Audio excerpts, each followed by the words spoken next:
I were just laughing about. You have a 16-year-old son.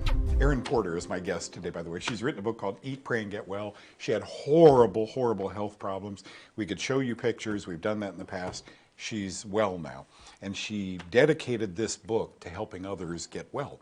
We're going to talk about all sorts of problems that she went through and biofilms and so forth. But I was just telling her, when you have a grandchild, you have a child now, 10 years from now, when this child gives you a grandchild, and I was saying, and you take that grandchild out and you get ice cream, and did I say that? I meant broccoli. When you take the grandchild out and get broccoli. Biofilms, kind of a new understanding.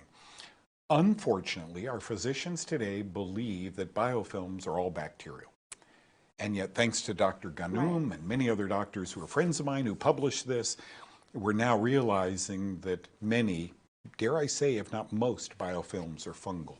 What are these biofilms?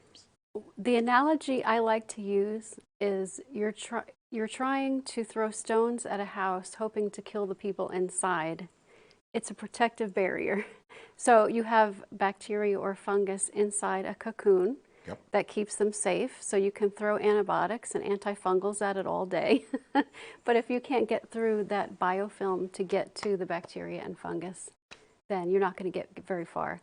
And I agree with that, and I believe that atherosclerosis is layer after layer after layer of biofilms, you know, in major arteries in the body. And my friend Dr. Costantini alluded to that some 30 years ago in his work. So if you have these things, and I think looking up into your sinuses, you know, the doctors were talking about this, on people's lungs, on their arteries, how do you get rid of them? well, I became fascinated with this topic a couple years ago, and I wrote about it. If you have sinus infection, especially Pseudomonas or something very hard to get rid of, baby shampoo, Johnson's baby shampoo. Well, that didn't work for me because my biofilms were decades old. So, are you saying wash your hair with it or eat it?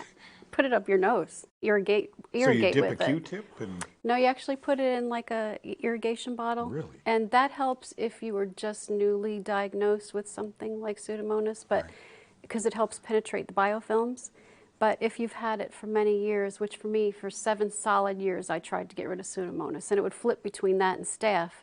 But last year, I had a sinus infection for about 6 months, could not get rid of it. And it was a cousin of Pseudomonas. It's called Burkholderia. Very, very difficult. Bacteria? And yeah, Burkholderia, it's a cousin of Pseudomonas. And I didn't want to let it get a foothold because fungus is opportunistic. So for 6 months, I actually got desperate and went back to the old ways of nebulizing antibiotics, and wasn't working. And I thought, what am I doing? Everything I've learned. So I thought, okay, what else kills biofilms? So I started putting vinegar, white distilled vinegar in an irrigation. It hurts like crazy, you know, Acetic to be honest. acid, But I've heard of that. By the way, don't do this at home without talking to your doctor right, no, first. and I'm not suggesting. I'm just going to tell you what helped me. It changes the pH balance and helps to penetrate those biofilms. And then I started learning about, and this is kind of new, but putting probiotics in your sinuses. Again, I'm not saying, you know, that you should.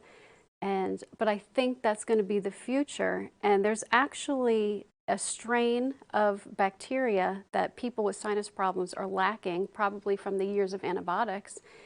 And it can actually be found in kimchi.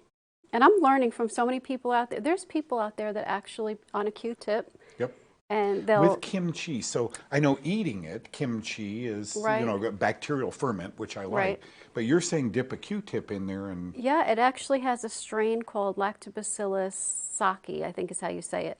So people are actually doing that out here because they're desperate. They're going, like me, for surgeries.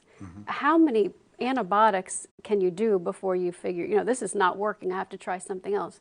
Well, then everything started changing between, you know, killing those biofilms with colostrum, with natural things, with kimchi and that strain of probiotic, and of course natural antifungals, oregano and all that. And I was able to get to the other side. And it took longer, but giving my body a chance to regain that balance, because I knew I was wiping out the good bacteria every time I did the nebulizer antibiotic. But I was so desperate. The infection was you know, pretty severe. She's written a book. The book is called Eat, Pray, Get Well. She doesn't expound on that. One thing I have read in the past is when we don't get enzymes, gobblers, nanokinase, bromelain from pineapple, etc., when we're eating packaged and canned food, no enzymes. And enzymes are needed to break up those, you know, patches that we get in our body, these little guys you're talking about. Your book is such a wealth of information, not only the story of being 6 years old and starting the doctor visits, but then the realization that she had to turn to a doctor in Atlanta, a friend of all of ours, Dr. Don Dennis, who's been on the show with you in the past. And then the realization that, wait a minute, I'm in control of this. You know, if it's going to be kimchi, if it's going to be probiotics, work with your doctor, don't just do that. Then so be it, but I need to change my diet. And diet is a huge part of this book. Your story is sad, and yet it made me smile. And your journey has been a good one, and you're now teaching people how to do this. So congratulations. Thank I'm really you. proud of you. Thank you so much. You bet.